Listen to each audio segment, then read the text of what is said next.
Hi there folks, Simmon here. Welcome to another Intermediate Invitational Tournament match, this time a tiebreaker tak match between nqeron, the puzzle master, who posts puzzles for TINUA every weekday on his blog, the Didactic blog, and on the subreddit, which I then take and put on a physical board and take a picture and video and post those to Instagram.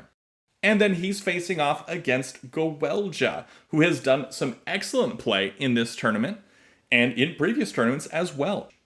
And they're going to be playing one 6x6 game with 10 minutes on the clock and a 5-second increment. They also will be having 3 komi to black. Now in this case, black is going to be played by nqeron and white is being played by gowellja. They had their opportunity to choose which color they wanted to be, and neither of them really agreed on that, so they went for a flip of a coin, and the coin flip landed as gowellja in white and nqeron in black. And so we are seeing another game for this tiebreaker series, and if nqeron wins this game, because he won against nitzel in the previous tiebreaker game, he does guarantee himself that 4th playoff slot. If gowellja wins, however, that would give him 1 win and nqeron 1 win, and then that match between nitzel and gowellja, which is happening after this match, will determine who gets into that final playoff spot. Unless, of course, nitzel wins, in which case, more weird tiebreaker stuff occurs, and I don't really know how they're doing it, but we'll cross that bridge when we get there. Anyway, let's jump right into this game and see what these two players can show us.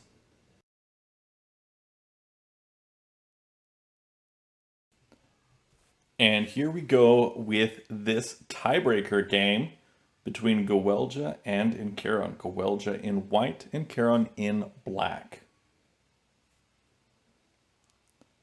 And we see the first placements right here, adjacent corners. And looks like we're going for that standard mirrored opening that you will see so often, and that I talk about in the openings video of Tak University. White playing up here, making this horizontal threat. Black deciding to cut that off with a flat instead of the capstone, which would be a standard move. Dropping it here, we may see a capstone drop here as well to further cut that off and further build up that center control for black. And we do see that capstone drop. Typically, a capstone right up against one piece that can easily get away. Not the best play, but in this case, it's pretty solid. Nitzel, who just played nqeron in a tiebreaker match yesterday, really wants gowellja to win this, because nqeron will take that final playoff spot if he does win. And gowellja winning this would give nitzel a chance.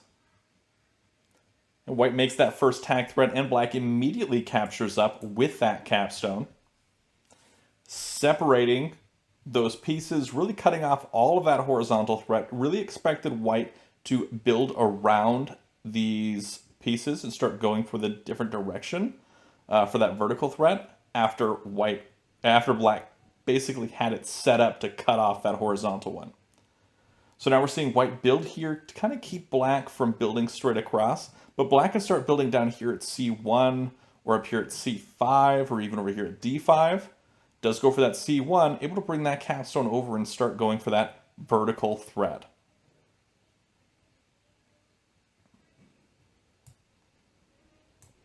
It is important to remember also that black does get +3 komi. That is 3 added to the flat count of black if this game goes to flats. I was expecting that flat to move over here, capture here on D2, somewhat isolate this capstone of white. Is able to keep that momentum if he does place down here at D1, would retain that momentum going upwards in that vertical threat. White coming over, capturing with that capstone does make that a hard capstone and primes it ready to capture onto this stack and potentially free a bunch of those captives. By a bunch, I mean that one captive that is there. Does capture over with that, does cut off black's threats going on right now, Black can decide to start building down for this horizontal threat. It looks like he's doing that, placing over here at b5. White then, however, does have the option to start building down below. Maybe building here at c2, maybe building at e2. I think e2 might be the better play here. e2 would be pretty good. Black is deciding to ignore those threats and building for that vertical, or for that horizontal here. White cutting it off with the wall, which is interesting to me because I feel like white did have the momentum and could have just started to build towards this. And so that is interesting. You will see my video on momentum in Tak University by the time this video goes out onto YouTube. So check that out. But yeah, black, yeah, white had momentum at this point and could have kept going for it. But let's go back to live. Black building around that wall capture. White capturing up doesn't really do much, I don't feel like. Not a great play in my mind. But white finally is building over here for that horizontal threat, and black immediately cuts it off with that wall.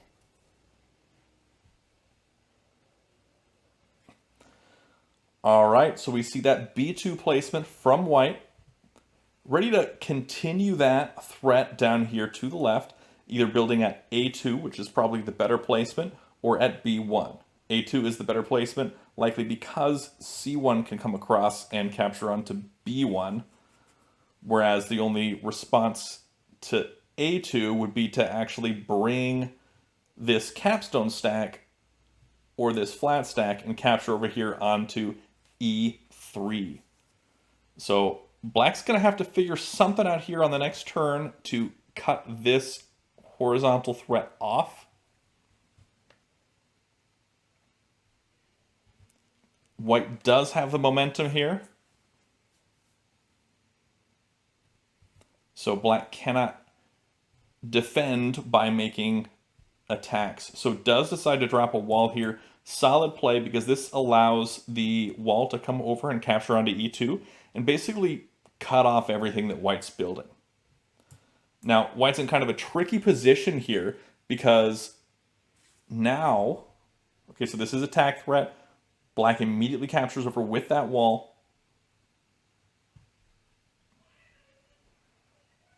I can see white maybe playing over here at e1 or f1, but black does now have the momentum, though the momentum is easily cut off by this wall here on c5.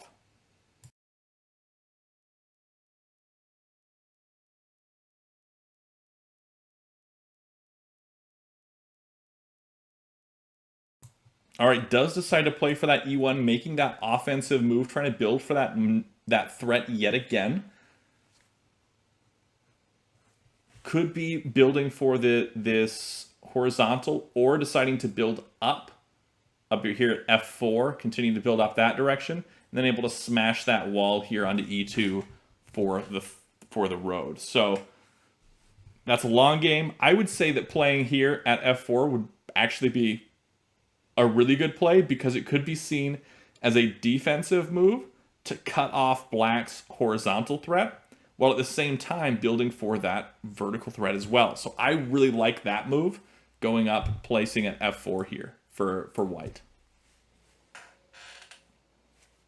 And we will take a look at the flat count score. We got 1, 2, 3, 4, 5, 6, 7, 8, 9 for black, and 1, 2, 3, 4, 5, 6, 7, 8, 9 for white.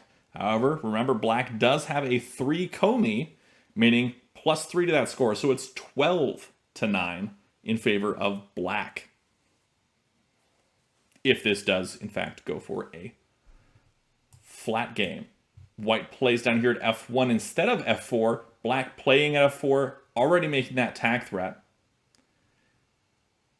Ooh, coming over to the left with that wall, I don't like that move too much.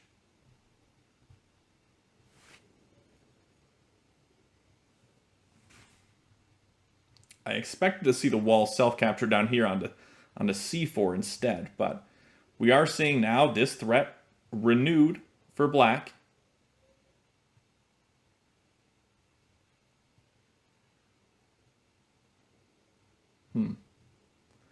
Black cannot do any sort of capstone by itself capture up here onto d4 because he would leave behind a road for white. Something important to note. So if he does move the capstone in any direction, white would just fill in here at d3 to make that threat.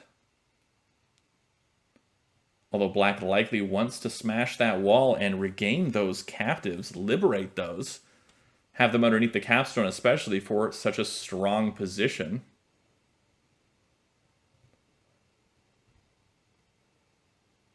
Instead playing a wall here at f2, strange. But then c5 being played for white. I'm a little confused by some of the plays here. It doesn't look like they're going for specific things. White may be going for this vertical road here at some point, but gonna have to make a smash onto this wall and then capture up. Yeah, I'm not following exactly what he's going for here. Okay, I think I am.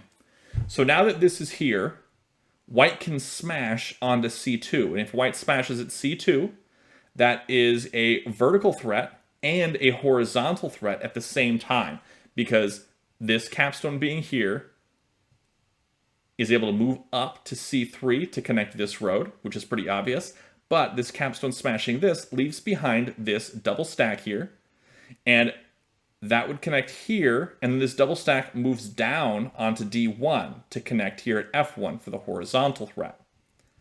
So that is likely what is going to occur here for white on this turn. Probably going to smash this wall here at c2. The only thing that cuts off both of those threats at the same time is going to be c1 to the left. But other than that, that is a very strong move and very, very close to Tinue. So yeah, he's going to have to do c1 left. Nothing else stops both of those threats at the same time. And then that's where I imagine white will fill in here at a2.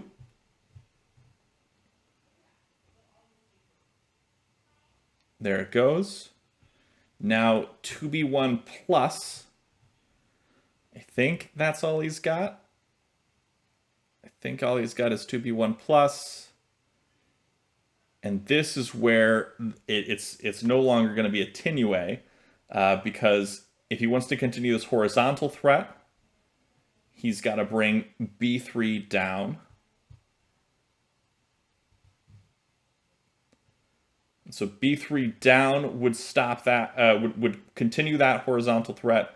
Instead, gonna make the vertical threat. But that's where that's a problem, because now black can take c3 and move it up and make that horizontal threat themselves. Because there is no current horizontal threat for white. It's a very, very tough position here for black, because white set up a really nice spot. Now black does have that threat, is threatening the road. White's going to have to do something. I bet it's going to be this wall moving over here to the right and capturing.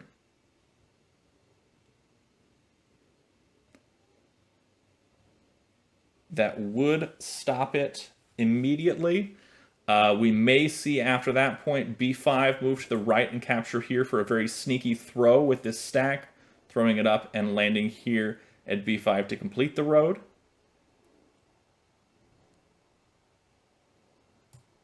Will we see b5 right, or will we see something else? Maybe something more clever and sneaky that I'm not seeing?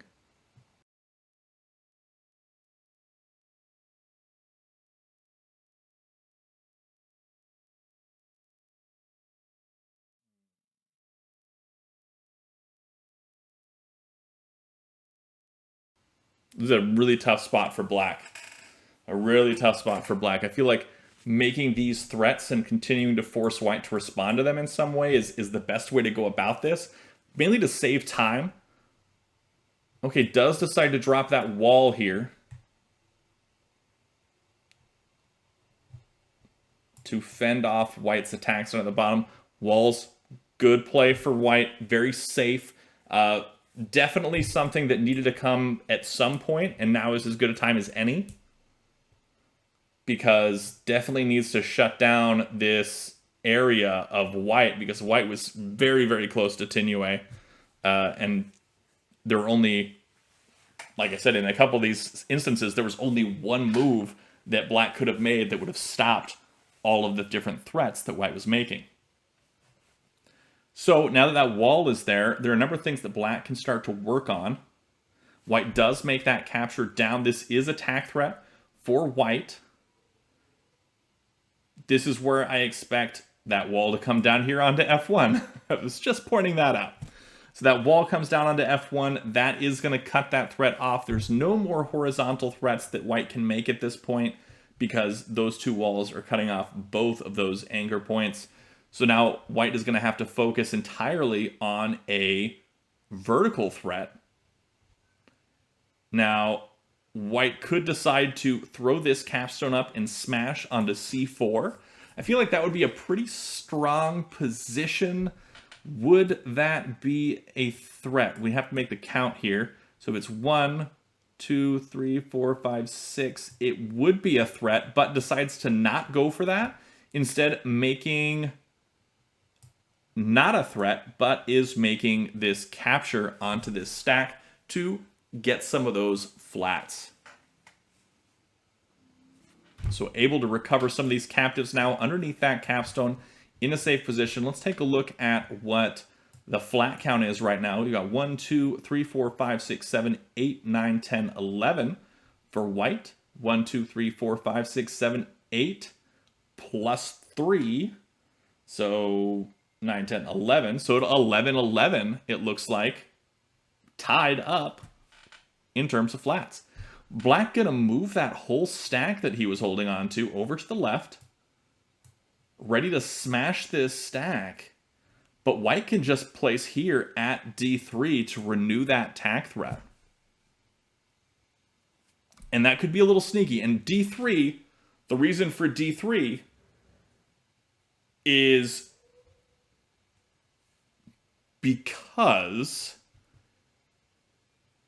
playing here at C2 would be a road. Also smashing down at B1 would also be a road. So Black may be tempted to...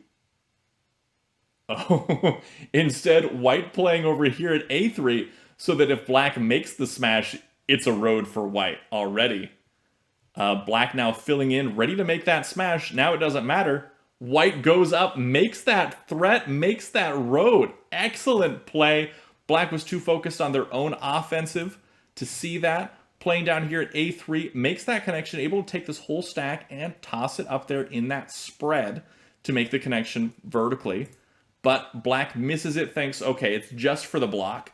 And so Black plays here at B4 to make that smash and make that road, but instead gowellja decides to take that win right away and makes that excellent play. And well played to both players. Extra congratulations to gowellja. And looks like nqeron and gowellja each have one win in this tiebreaker series. There is there one more game? Yeah, I think it's one more game between gowellja and nitzel. Yes, one more game between gowellja and nitzel. And if nitzel wins, that's complicated stuff happens. So I don't know how they're going to deal with it. If nitzel wins, something is going to happen. Reed will know. He's the tournament director. But if gowellja wins, he goes straight in to the playoffs as the fourth person in the playoff slot. And I'm kind of rooting for that. He is on my fantasy tag team for this tournament. So go gowellja. Yeah. Anyway, that is all for today's match. Thank you all for watching. Be sure to check out the description at the bottom of this video to see all the TAK resources that we have available to us, including the playtak.com website where you can play folks online, also the rules for the game so you can learn it. Check out the videos on my channel for how to play TAK. Check out the subreddit. Especially check out the TAK Discord server, which is the community hub. It's where everybody goes to talk about TAK, find players to play with, where we organize all these tournaments and everything. It's all on that TAK Discord. That is the place to be. If you're unfamiliar with Discord, Discord is a audio and text chatting web application and mobile application, and it's super easy to use, doesn't cost a thing, and you don't even have to download anything if you don't want to. Thanks for checking it out, thanks for watching, and until next time, have a great day and happy tacking.